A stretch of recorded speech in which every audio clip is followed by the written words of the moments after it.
ونصلي ونسلم على سيدنا مولانا محمد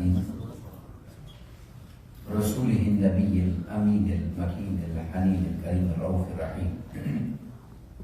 أما بعد، فأعوذ بالله من الشيطان الرجيم. بسم الله الرحمن الرحيم. قال الله تبارك وتعالى في الكلام المجيد والفرقان الحميد: لو أنزلنا هذا القرآن على جبل لرأيته خاشعا متصدعا من خشية الله وتلك الأمثال نضربها للناس لعلهم يتفكرون. صدق الله مولانا العظيم. وقال الله تبارك وتعالى في شأن حبيبه مخبرا وآمرا: إن الله وملائكته يصلون على النبي يا أيها الذين آمنوا صلوا عليه وسلموا تسليما. مولاي صل وسلم دائما أبدا على حبيبك خير الخلق كلهم محمد سيد الكونين والثقلين والفريقين من عرب ومن عجم. يا ربي بالمصطفى بلغ مقاصدنا واغفر لنا ما مضى يا واسع الكرم. اللہ رب العزت خالق کائنات اللہ جل مجدہ کی حمد و ثنا پیارے آقا کریم علیہ السلام کی بارگاہ میں عاجزانہ ہدیہ درود و سلام کے بعد تمام احباب سامعین کو السلام علیکم ورحمۃ اللہ وبرکاتہ. الحمدللہ تعالی اللہ رب العزت کا بے پایہ لطف و کرم احسان عظیم ہے جس کی توفیق خاص سے سالانہ ختم قرآن مجید اس بابرکت مجلس میں ماہ رمضان مبارک کی انتہائی بابرکت 27ویں شب کہ ممکنہ لیلۃ القدر ہے، ہم سب منہاج القرآن انٹرنیشنل کے ہیڈ کوارٹر مسجد غوث اعظم میں جمع ہوئے ہیں. دعا ہے کہ اللہ رب العزت اس رات کی برکات ہم سب کو نصیب فرمائے اور ختم قرآن مجید کے اس مبارک موقع پر ہم سب کو اپنے اس عظیم کلام کی نسبت سے فیض عام عطا فرمائے. میں نے آپ کے سامنے سورہ حشر کی آیت مبارکہ تلاوت کرنے کی سعادت حاصل کی جس میں اللہ رب العزت نے اپنے اس کلام مبارک قرآن مجید فرقان حمید کی عظمت کا ذکر فرمایا. یہ رات اس کی نسبت نزول قرآن مجید کے ساتھ ہے. رب کائنات نے ارشاد فرمایا کہ ہم نے اس قرآن مجید کو لیلۃ القدر میں نازل فرمایا اور وہ لیلۃ القدر جو ہے خیر من الف شہر، اس نسبت کو حاصل کر کے 1000 مہینوں سے عظمت و شان میں افضل ہو گئی. اب یہ قرآن مجید اللہ رب العزت کا کلام ہے اور اس کی عظمت و شان یہ ہے کہ آقا کریم علیہ السلام سے قبل انبیاء کرام علیہ السلام پر جو صحائف اور جو کتابیں نازل ہوئی ان کے سارے علوم کو اللہ رب العزت نے اس قرآن مجید فرقان حمید میں جمع کروایا. تو یہ حضرت آدم علیہ السلام سے لے کر حضرت عیسیٰ علیہ السلام تک اللہ رب العزت کی طرف سے انسانیت کو ملنے والے احکامات اور کلام کو اللہ رب العزت نے اس لاریب کتاب قرآن مجید میں جمع فرمایا. تو تمام علوم اور معانی اللہ رب العزت نے اس کتاب مقدس میں جمع فرمایا. جب اتنی عظمتیں اور شانیں اس قرآن مجید کو نصیب ہوئی تو اللہ رب العزت نے ارشاد فرمایا کہ لو انزلنا هذا القرآن على جبل، اگر ہم اس عظیم اور لاریب کتاب کو کسی پہاڑ پر نازل فرما دیتے، کسی پہاڑ پر اگر اتارا جاتا لرأيته خاشعا متصدعا من خشية اللہ، تو تم اسے اس حال میں دیکھتے کہ وہ اللہ کے خوف سے جھک جاتا، اور نہ صرف جھک جاتا بلکہ اس کلام مجید کی عظمت کا عالم یہ ہے کہ قرآن مجید کے نزول کی وجہ سے پہاڑ بھی پھٹ کر ریزہ ریزہ ہو جاتا۔ توجہ کیجیے گا اس بات پر کہ اللہ رب العزت، ہم کیونکہ ہمارا قرآن مجید کے ساتھ اور دین کے ساتھ رمضانی تعلق ہوتا ہے، رمضان میں ہم قریب ہو جاتے ہیں، باقی 11 مہینے کا ہم آزاد ہو جاتے ہیں۔ اب چونکہ یہ وقت ہے تو اس وقت کو، اس بات کو سمجھیں کہ یہ کون سی کتاب ہے جو اللہ رب العزت نے آقا صلی اللہ علیہ وسلم کے صدقے سے ہمیں عطا کر دی۔ فرمایا تمہیں کیا خبر، یہ کتنی عظیم کتاب ہے کہ اگر اسے کسی پہاڑ پر اتار دیا جاتا تو کسی پہاڑ میں بھی اتنی طاقت اور جرت اور برداشت نہیں ہے جو اس کو سنبھالنے کا متحمل ہو سکتا۔ پہاڑ بھی پہلے تو جھک جاتا اور پھر اس قرآن مجید فرقان حمید کے نزول کے عالم میں وہ پھٹ کر ریزہ ریزہ ہو جاتا اور وہ اسے برداشت نہ کر سکتا۔ یہ وہ عظیم کتاب ہے۔ اب یہ بیان کر کے یہاں تک ذکر اللہ رب العزت نے آگے فرمایا وَتِلْكَ الْأَمْثَالُ نَضْرِبُهَا لِلنَّاسِ لَعَلَّهُمْ يَتَفَكَّرُونَ۔ اور یہ جو مثالیں ہم بار بار تمہارے سامنے بیان کرتے رہتے ہیں، یہ اسی لیے بیان کرتے ہیں کہ تم ذرا غور و فکر کرو ان پر۔ اب اسی مثال کو اگر ایک لمحے کے لیے لے لیں تو بے شمار پہلو میں غور کر لیں گے، بے شمار پہلو ہیں، مگر میں صرف ایک ہی پہلو جو براہ راست اس آیت کریمہ سے واضح ہوتا ہے اور بیان کیا گیا ہے وہ آپ کے سامنے رکھتا ہوں کہ اگر ہم اس مضمون کو سمجھنا چاہیں اور غور کریں کہ رب کائنات فرماتا ہے کہ یہ قرآن مجید اگر کسی پہاڑ پر نازل ہوتا تو وہ بھی پھٹ کر ریزہ ریزہ ہو جاتا، یعنی اس کتاب کی عظمت کا عالم یہ ہے۔ اور فوراً بعد ہمیں غور و فکر کی دعوت دی گئی ہے، تو غور و فکر کرتے ہوئے پہلا سوال جو ذہن میں آتا ہے مالک، اگر کوئی پہاڑ جو کہ ایک عظمت کی علامت ہوتی ہے، جو طاقت کی علامت ہوتی ہے، اگر وہ بھی اس قرآن مجید کو سنبھالنے کے لائق نہیں ہے اور وہ ریزہ ریزہ ہو جاتا، رب کائنات ہمیں بتا تو صحیح کہ اس قرآن مجید کے نزول کا مرکز تو نے کیا بنایا ہے، تاکہ ہم یہ تو جانیں کہ اگر پہاڑ اس عظیم کتاب کو سنبھال نہ سکا تو وہ کیا عظیم شے ہے کہ جسے تو نے عظمت میں پہاڑوں سے بڑھ کر طاقت عطا کی ہے، جسے تو نے پہاڑوں سے بڑھ کر قوت عطا کی ہے، اور جسے تو نے اتنی عظمت عطا کر دی ہے کہ جو تیری دی ہوئی امانت پہاڑ نہ سنبھال سکتے وہ اس میں سما گئی اور اس نے اسے سنبھال لیا۔ تو اسی مثال پر اگر ہم فوکس کرتے ہیں اور اس سوال کو سمجھنا چاہتے ہیں تو سورہ شعراء میں رب کائنات نے فرمایا، آپ تمہیں اس کا جواب دے دیتے ہیں، وَإِنَّهُ لَتَنزِيلُ رَبِّ الْعَالَمِينَ۔ یہ وہ عظیم کتاب ہے کہ جس سے کوئی پہاڑ بھی سنبھال نہ سکتا اگر یہ اترتا کسی پہاڑ پر اور وہ پھٹ کر ریزہ ریزہ ہو جاتا، اس لیے یہ وہ کلام ہے جو تمام جہانوں کے رب کی جانب سے نازل ہوا ہے، اسے تمام جہانوں کے پروردگار نے بھیجا ہے۔ اور بھیجا کیسے ہے؟ اور رب کائنات نے فرمایا نزل بہ الروح الامین، ہم نے اس کو انتہائی امانت دار اور فرشتوں کے بھی سب سے عظیم سردار روح الامین حضرت جبریل امین کے ذریعے اتارا ہے۔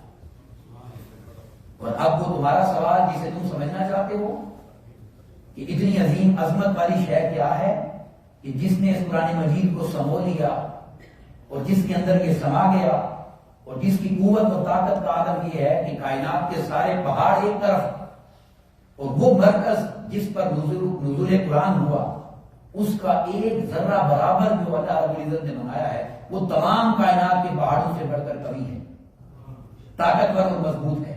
تو وہ کیا؟ رب کائنات نے فرمایا علی قلبک، اے میرے محبوب صلی اللہ علیہ وسلم، وہ دنیا کی ہر چیز سے بڑھ کر طاقتور شے اور دنیا کے پہاڑوں سے بڑھ کر قوت و برداشت رکھنے والی جگہ اور دنیا کے پہاڑوں سے بڑھ کر عظیم طاقتور ہے جو اس قرآن مجید کو سنبھال سکی اور جس پر ہم نے اس قرآن مجید کو اتارا. فرمایا اے محبوب وہ اور کوئی شے نہیں ہے علی قلبک، ہم نے اس کو آپ کے قلب انور پر نازل فرمایا. اب ذرا ایک لمحے کے لیے غور کریں، یہ سب سے نازک جسم میں یہ دل ہی ہوتا ہے، یہ گوشت کا لوتھڑا ہے، یہ گوشت کا لوتھڑا ہے نا، کوئی بہت طاقتور چیز تو نہیں ہے، کوئی سخت چیز تو نہیں ہے. رب کائنات نے فرمایا یہ قرآن اگر پہاڑوں پر اتارا جاتا تو پہاڑ اسے برداشت نہ کر سکتے، ریزہ ریزہ ہو جاتے، پھٹ جاتے اور وہ سر جاتے، تباہ ہو جاتے. مگر اے محبوب اس دنیا کو کیا خبر کہ ہم نے جو قلب مبارک آپ کو عطا فرمایا ہے، اس کی طاقت، اس کی عظمت اور اس کے اندر برداشت کا عالم کیا ہے کہ جو کلام دنیا کے کسی پہاڑ کو سنبھالنے کی ضرورت نہیں ہے وہ ہم نے آپ کے قلب انور پر نازل فرمایا. اور قلب انور نے اسے ایسا سنبھالا کہ اسے اپنے اندر ایسا سمو لیا کہ آپ کے قلب انور میں جا کر وہ اس قابل ہوا کہ آپ کی امت میں جو بھی آپ سے جڑ جائے گا اس کے دل کو بھی یہ قرآن اسی طرح نصیب ہوتا چلا جائے گا کہ خیر بن کر اس کے دل میں بھی اترتا چلا جائے گا. سبحان اللہ. اب دیکھیں رب کائنات نے آقا علیہ السلام کے قلب مبارک کا ذکر فرمایا اور اللہ رب العزت نے ہمیں کس طرف توجہ دلائی کہ یہ پہاڑ بھی جس قرآن کو برداشت نہ کر سکتے اس قرآن کو ہم نے محبوب پاک کے قلب مبارک پر نازل فرمایا اور محبوب پاک کے قلب مبارک نے اسے اپنے اندر سمو لیا. اب میں جس طرف آپ کی توجہ دلانا چاہتا ہوں وہ بات سمجھنے والی ہے، وہ یہ کہ اللہ رب العزت نے قرآن مجید کے نزول کے ساتھ ہی ہماری توجہ اور ہمارا دھیان اور ہماری رہنمائی ذات محمد مصطفیٰ کی طرف کروائی صلی اللہ علیہ وسلم.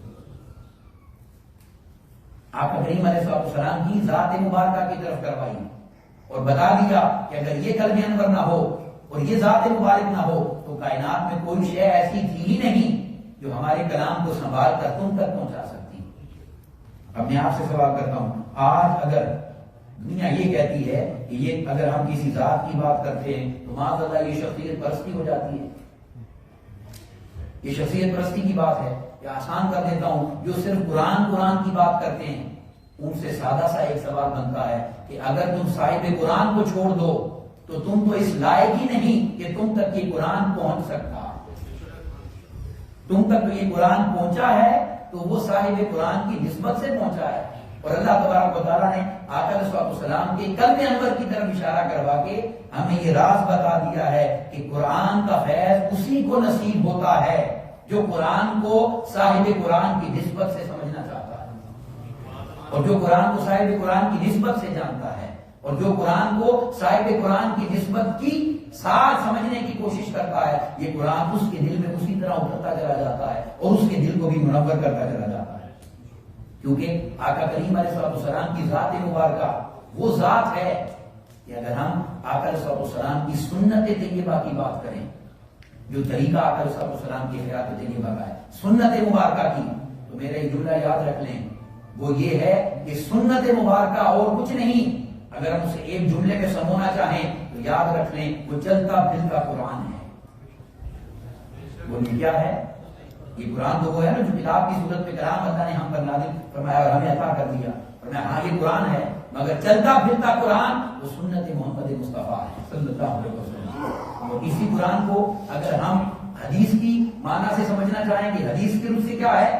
سننے جب بولتا قرآن کی بات کریں تو وہ حدیث محمد مصطفیٰ ہوتی ہے.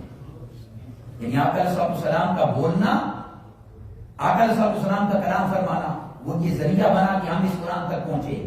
اور آقا علیہ السلام کی سنت طیبہ وہ ہماری رہنمائی کرتی ہے کہ ہم اس قرآن کے معانی کو سمجھ سکیں، ہم اس قرآن کے لطائف کو سمجھ سکیں، ہم اس قرآن کے مضامین کو سمجھ سکیں. کیوں کہ میں نے کیوں کہا کہ آقا علیہ السلام کی زبان مبارک اور آقا علیہ السلام بولتا قرآن ہے؟ کیونکہ آقا علیہ السلام وہی بولتے ہیں جو وہی ہوتا ہے. یہ جملہ غور سے سنیں، وہ وہی بولتے ہیں جو وہی ہوتا ہے اور وہی ہوتا ہے جو مصطفیٰ بولتے ہیں صلی اللہ علیہ وسلم. اسی لیے تو رب کائنات نے فرمایا وما ينطق عن الهوى ان هو الا وحی یوحى. میرے محبوب کی زبان مبارک سے نکلنے والے ایک ایک جملے کو دھیان سے سنا کرو، کیونکہ یہ اپنی مرضی سے کلام نہیں کرتے، یہ جو بھی کلام کرتے ہیں وہ اللہ کی طرف سے عطا کی گئی وحی ہوتی ہے. اس لیے میں نے کہا یہ وہی بولتے ہیں جو وحی ہوتی ہے، اور وہی وحی ہوتی ہے جو مصطفیٰ کی زبان پر کلام ہوتا ہے. تو سامعین عزیز وقار، اگر ہم آج کی اس نزول قرآن کی رات میں قرآن سے فیض لینا چاہتے ہیں، قرآن کی تعلیمات کو سمجھنا چاہتے ہیں، اور قرآن سے رہنمائی دے کر اپنی ذات کو، اپنی نسلوں کو سنوارنا چاہتے ہیں، تو یاد رکھ لیں قرآن کو وہی سمجھ سکتا ہے جو قرآن کو صاحب قرآن کی نسبت سے سمجھتا ہے. اور جو صاحب قرآن کی نسبت کا انکار کر دے معاذ اللہ، وہ قرآن کی حقیقت تک بھی کبھی نہیں پہنچ سکتا. اب یہاں ایک مثال اور کر دیتا ہوں کہ دیکھیں، جہاں پہاڑ اس قرآن مجید کو سنبھالنے کے اہل نہ تھے، وہ ذرہ ذرہ ریزہ ریزہ ہو جاتے، وہاں قلب محمد مصطفیٰ کی عظمت کا عالم یہ ہے، اور اس کی طاقت کا عالم یہ ہے کہ اس نے اس قرآن مجید کے نزول کا اللہ رب العزت نے اسے مرکز بنایا. تو یہی وجہ ہے کہ جب اللہ رب العزت نے اپنا کلام اتارا تو کوئی پہاڑ برداشت نہ کر سکا، وہ قلب مصطفیٰ صلی اللہ علیہ وسلم ہے جو برداشت کر سکا. اور جب موسیٰ علیہ السلام نے اللہ رب العزت سے التجا کی کہ رب ارنی انظر الیک، اے میرے اللہ مجھے اپنا جلوہ کرا دے، میں تجھے دیکھنا چاہتا ہوں. اللہ رب العزت نے اس وقت بھی یہی فرمایا، کہ ہم اس پہاڑ پر تجلی کرتے ہیں، اس پہاڑ پر تجلی کرتے ہیں. آپ اس پہاڑ کو دیکھیں، اگر یہ پہاڑ برداشت کر پایا تو آپ ہمیں دیکھ لیں گے. تو جب رب کائنات نے اس پہاڑ پر اپنی تجلی فرمائی تو قرآن گواہ ہے کہ وہ پہاڑ ریزہ ریزہ ہو گیا اور موسیٰ علیہ السلام بے ہوش ہو گئے. تو رب کائنات نے فرمایا کہ اگر ہم کلام اتاریں تو کوئی پہاڑ برداشت نہیں کر سکتا، اور اگر ہم جلوہ کریں تو کوئی پہاڑ برداشت نہیں کر سکتا. مگر دیکھو جس قلب مصطفیٰ کو صلی اللہ علیہ وسلم ہم نے قرآن کے نزول کا مرکز بنایا، اس کی عظمت اور طاقت کا عالم یہ ہے، اور اس کی وسعت کا عالم یہ ہے، اور اس کی شان کا عالم یہ ہے کہ دنیا میں کسی پہاڑ پر نہیں، کعبہ کو حسین و ادنا کی بلندیوں پر بلا کر جب براہ راست ہم نے تجلی کی اور سارے پردے اٹھا دیے، تو زمین پر ایک تجلی جو پہاڑ برداشت نہیں کر سکتا تھا، اس مقام پر بلا کر جب ہم نے جلوہ کیا تو مصطفیٰ کی آنکھیں بھی برداشت کر رہی تھی، مصطفیٰ کا قلب بھی برداشت کر رہا تھا، مصطفیٰ کی روح بھی برداشت کر رہی تھی، اور ایسا اپنے اندر اس جلوے کو سمو رہی تھی کہ جس موسیٰ نے ہمیں دیکھنے کی آرزو کی، نمازوں کا بہانہ بنا کر اسے راستے میں کھڑا کر دیا اور فرمایا مصطفیٰ میرے انوار و تجلیات خود میں سمو کر آ جائیں گے، تم انہیں دیکھتے جانا اور اس میں میرے جلوے کو دیکھتے جانا، تمہاری دعا بھی قبول ہوتی چلی جائے گی.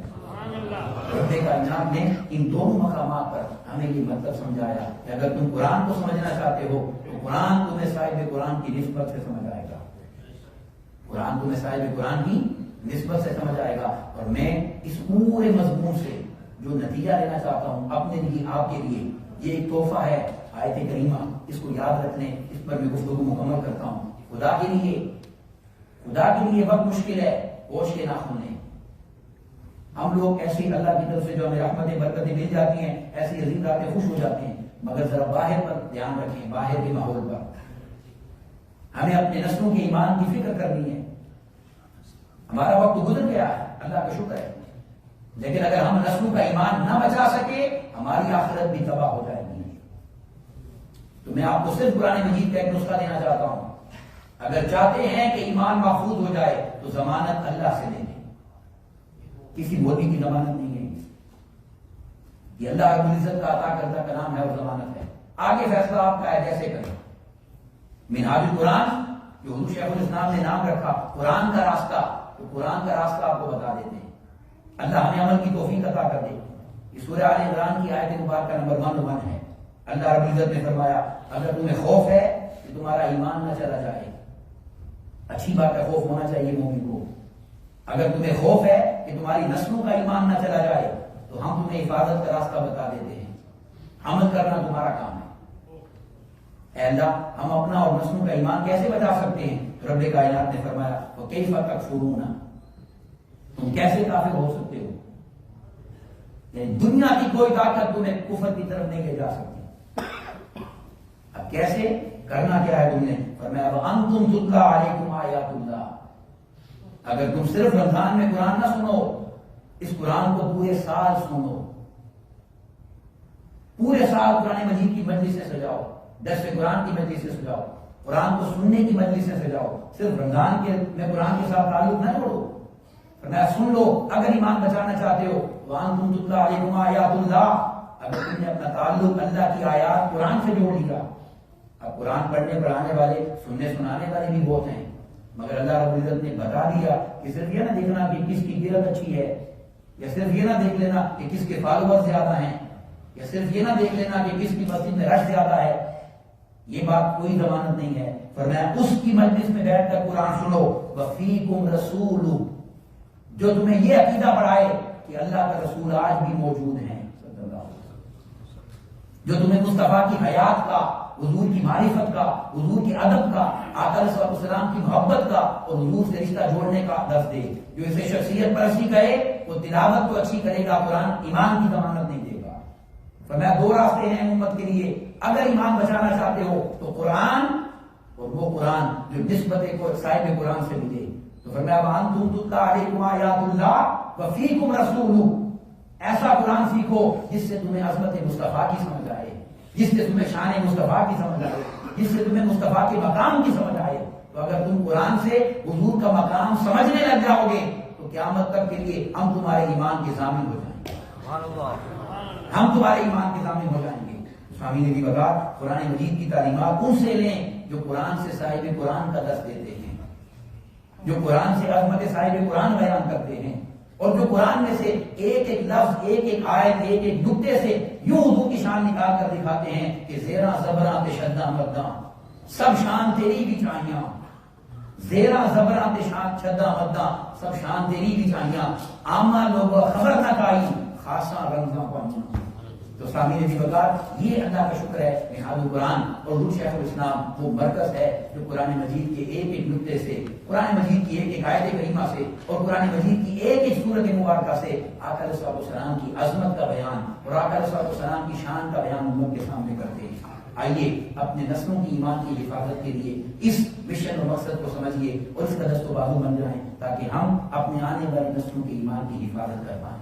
اللہ رب العزت ہمیں اپنے نسلوں کے ایمان کی حفاظت کرنے کی توفیق عطا فرمائے اور انہیں رائے راست پر رکھنے کی توفیق عطا فرمائے. میں حضرت رحمت اقبال کے اس شعر پر گفتگو مکمل کرتا ہوں جو پوری گفتگو کا نچوڑ ہے کہ محمد سے وفا تو نے تو ہم تیرے ہیں، کہ محمد سے وفا تو نے تو ہم تیرے ہیں، یہ جہاں چیز ہے کیا لوگ و کرم تیرے ہیں. وما علینا الا البلاغ المبین. السلام علیکم ورحمۃ اللہ وبرکاتہ.